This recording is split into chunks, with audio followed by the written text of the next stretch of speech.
Series of events ఒకసారి మనం చూస్తే కనుక మొదటి నుంచి ఇప్పటిదాకా ఇటు Vijay party TVK party single largest పార్టీగా ఒకసారి ఆవిర్భవించిన తర్వాత అప్పటి నుంచి సిరీస్ ఆఫ్ ఈవెంట్స్ ఒకసారి చెప్పే ప్రయత్నం చేస్తాం. మొదటగా సీఎంగా తనకు కావాల్సిన తన సెక్యూరిటీ కావచ్చు, అడ్వైజర్స్ కావచ్చు, ఒక ప్రోటోకాల్ ఏదైతే ఒక చీఫ్ మినిస్టర్ ప్రోటోకాల్ ఉంటుందో అది ఇమీడియట్గా విజయ్ ఇంటికి చేరుకుంది. దాని తర్వాత మిగతా పార్టీలకు సంబంధించిన వ్యక్తులు కానీ, త్రిష కానీ, ఇలా చాలామంది విజయ్ దగ్గరికే వెళ్ళి మాట్లాడి దాని తర్వాత అక్కడి నుంచి వెళ్ళడం జరిగింది. మొత్తం మీద ఎవరొకరు మెజారిటీ ఖచ్చితంగా ఇటు కాంగ్రెస్తో పాటు మిత్రపక్షాలు అంటే సిపిఐ, సిపిఎం ఇలాంటి పార్టీస్ అన్నీ కూడా వాళ్ళ మద్దతును తెలుపుతాయి.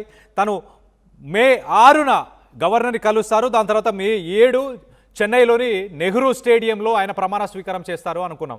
కానీ ఒక్కసారిగా పొలిటికల్ గేమ్ అంతా షిఫ్ట్ అయిపోయింది. గవర్నర్ 118 ఎమ్మెల్యేల సంతకాలు తీసుకొని వస్తేనే నేను కాన్ఫిడెంట్గా మీ గవర్నమెంట్ స్టేబుల్గా ఉంటుందన్న ఉద్దేశంతో నేను అనుమతిస్తాను అప్పుడు అంటూ గవర్నర్ ఒక్కసారిగా షాక్ ఇచ్చారు. దాని తర్వాత గవర్నర్ కేరళకి వెళ్ళిపోబోతున్నారు అంటూ కూడా స్టేట్మెంట్ వచ్చింది.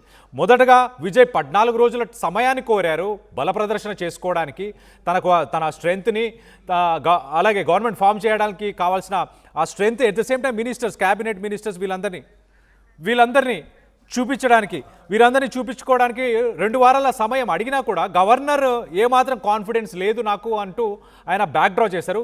ఇప్పుడు లేటెస్ట్ మళ్ళీ సిరీస్ ఆఫ్ ఈవెంట్స్లో మళ్ళీ చూస్తే ఒకసారి డిఎంకే నిన్న క్లియర్గా ఒక స్టేట్మెంట్, స్టాలిన్ ఒక స్టేట్మెంట్ ఇచ్చాడు. ఏమని అంటే, ప్రజల తీర్పుని నేను గౌరవిస్తాను, ఖచ్చితంగా విజయ్ గవర్నమెంట్ ఫామ్ చేయాలి అండ్ నేను వాళ్ళ తీర్పుని నేను గౌరవిస్తున్నాను, ప్రజల తీర్పుని, నేను అపోజిషన్లోనే ఉంటాను అంటూ స్టాలిన్ ఒక స్టేట్మెంట్ ఇచ్చాడు. మరోపక్కన ఏఐడిఎంకే అలాగే ఏఐడిఎంకే పార్టీలో చీలిక వచ్చింది అంటూ వార్తలు వస్తున్నాయి. షణ్ముగం అనే ఒక ఎక్స్ మినిస్టర్, మన పైన రైట్ సైడ్ విజువల్లో చూస్తున్నాం, పాండిచేరికి సంబంధించిన ఒక రిసార్ట్లో 27 మంది ఏఐడిఎంకేకి సంబంధించిన ఎమ్మెల్యేతోని ఆయన అక్కడ రిసార్ట్ రాజకీయాలు నడుపుతున్నారంటూ. మరోపక్కన ఇవాళ విజయ్ గవర్నర్ని కలిసి 118 ఎమ్మెల్యేలకు సంబంధించిన సంతకాలు అలాగే మినిస్టర్స్కి సంబంధించిన వాళ్ళ పేర్లను కూడా, క్యాబినెట్ మినిస్టర్స్కి సంబంధించిన కూడా గవర్నర్కి 11 గంటల సమయంలో ఆయన సబ్మిట్ చేశారు. ఇది ఎట్ ద సేమ్ టైం ఇటు ఏఐడిఎంకే పార్టీ అధినేత పళనిస్వామి కూడా గవర్నర్ అపాయింట్మెంట్ అడిగారు. మరి తన పార్టీకి సంబంధించిన ఎమ్మెల్యేలు డిఫెక్షన్ ఎమ్మెల్యేలుగా పార్టీ మారుతున్నారు అని ఆయన కంప్లైంట్ చేయడానికి గవర్నర్ టైం అడిగారా, ఇతర కారణాలు ఏమైనా ఉన్నాయని వాటికి సంబంధించిన డీటెయిల్స్ రావాల్సి ఉంది. మొత్తం మీద ఈ సిరీస్ ఆఫ్ ఈవెంట్స్ గవర్నర్ మొదటిసారి టైం ఇవ్వకపోవడం, ఈసారి టైం ఇవ్వడం, వీటన్నిటిపైన ఇటు నటుడు ప్రకాష్ రాజ్ కూడా దీనిపైన స్పందించారు. ఆయన కూడా సోషల్ మీడియా మాధ్యమంలో ఒక ట్వీట్ కూడా చేశారు. దాన్ని కూడా ఒకసారి చదివి వినిపించే ప్రయత్నం చేస్తా. This governor's behaviour is disgusting, unacceptable and unconstitutional. రాజ్యాంగబద్ధమైంది కాదు, ఎవరు అంగీకరించకూడదు దీన్ని, అండ్ డిస్గస్టింగ్ అంటున్నాడు. ఎంతో దౌర్భాగ్యం అంటూ కూడా ఆయన అంటున్నాడు గవర్నర్ బిహేవియర్. ఎందుకంటే విజయ్కి సింగిల్ లార్జెస్ట్ పార్టీగా మెజారిటీ ఉన్నప్పుడు ఆయనని సీఎంగా ఆయన పదవి తీసుకోవడానికి, ప్రమాణ స్వీకారం చేయడానికి గవర్నర్ సపోర్ట్ చేయాల్సింది పోయి చేయలేదు. వీ మే హ్యావ్ డిఫరెన్సెస్, అంటే నాకు టీవీకే పార్టీకి కావచ్చు, ఈ పార్టీలకు సంబంధించి నాకు వాళ్ళకి కొంత డిఫరెన్సెస్ ఉండొచ్చు, ఎథికల్గా మేము వాళ్ళ ఆలోచనలు వేరుగా ఉన్నా కూడా, but Vijay has got the mandate. ఆయనకి సింగిల్ లార్జెస్ట్ పార్టీగా మెజారిటీ ఉంది కదా విజయ్కి. He should be allowed to claim his right on the floor of the house. So ఆయన ఖచ్చితంగా ఆయనకు చీఫ్ మినిస్టర్గా ఆయన ప్రమాణ స్వీకారం చేయాలి. హౌస్లో ఆయన బల ప్రదర్శన చేసుకోవడానికి ఆ గడువు అలాగే ఆ ఆపర్చునిటీ ఖచ్చితంగా ఇవ్వాల్సింది పోయి ఇలా గవర్నర్ బిహేవ్ చేయడం అనేది సరైంది కాదు అంటూ ప్రకాష్ రాజ్ కూడా ట్వీట్ చేశారు. మొత్తం మీద దీనికి సంబంధించి మీరేమనుకుంటున్నారు? సిరీస్ ఆఫ్ ఈవెంట్స్ గురించి మొత్తం మాట్లాడుకున్నాం. మరొకసారి చెప్పే ప్రయత్నం చేస్తా.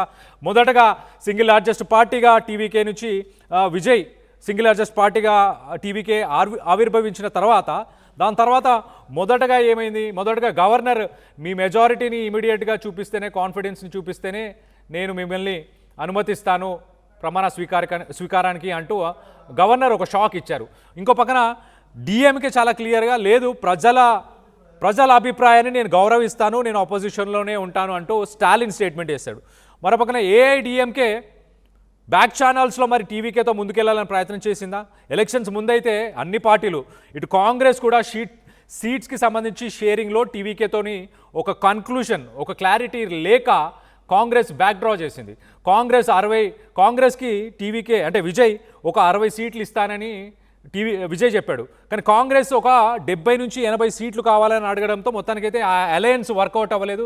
దాని తర్వాత ఏఐడిఎంకేతో కూడా పోల్స్ కంటే ముందు ఒక అలయన్స్ని ఫామ్ చేసుకునే ప్రయత్నం చేశాడు, అది కూడా వర్కౌట్ అవ్వలేదు. కానీ ఇప్పుడు తర్వాత కట్ చేస్తే సీన్ ఏంటంటే ఏఐడిఎంకేకి సంబంధించిన ఒక ఎక్స్ మినిస్టర్ షణ్ముగం అనే ఒక మినిస్టర్, పాపులర్, ఒక స్ట్రాంగ్ హెవీ వెయిటెడ్ పొలిటీషియన్ అని చెప్పొచ్చు. తనతో పాటు ఇప్పుడు 27 మంది ప్రస్తుతానికి పాండిచ్చేరిలోని ఒక రిసార్ట్లో ఉన్నారు. ఆ రిసార్ట్ నుంచి మరి వాళ్ళు డైరెక్ట్గా గవర్నర్ని కలిశారా, లేకపోతే లేఖలు రాసి విజయ్కి పంపించారా, వాళ్ళు ఆమోదిస్తున్నట్టు సపోర్ట్ చేస్తున్నట్టు? మొత్తం మీద ఏఐడిఎంకే పార్టీ రెండుగా చీలిపోబోతుంది. పళనిస్వామి ప్రస్తుతానికి గవర్నమెంట్ అపాయింట్మెంట్ అడిగారు. ఎందుకు? తన పార్టీకి సంబంధించిన ఎమ్మెల్యేలు డిఫెక్షన్గా మారుతున్నారు, వాళ్ళు ఖచ్చితంగా టీవీకేకి సపోర్ట్ చేస్తున్నారు, మా పార్టీ మీద మా సింబల్ మీద గెలిచి వాళ్ళు టీవీకేకి సపోర్ట్ చేస్తున్నారని గవర్నర్ని కంప్లైంట్ చేయడానికి, అంటే ప్రమాణ స్వీకారాన్ని అడ్డుకునే ప్రయత్నం ఏమైనా చేసే అవకాశం ఉందా పళనిస్వామి?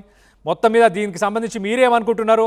విజయ్ ప్రమాణ స్వీకారం ఇవాళ రేపు జరగబోతుంది అనుకుంటున్నారా? గవర్నర్ ఆమోదించబోతున్నారా? దీనిపై మీ అభిప్రాయాలు ఏంటనేది కింద కామెంట్ రూపంలో తెలియపరచండి.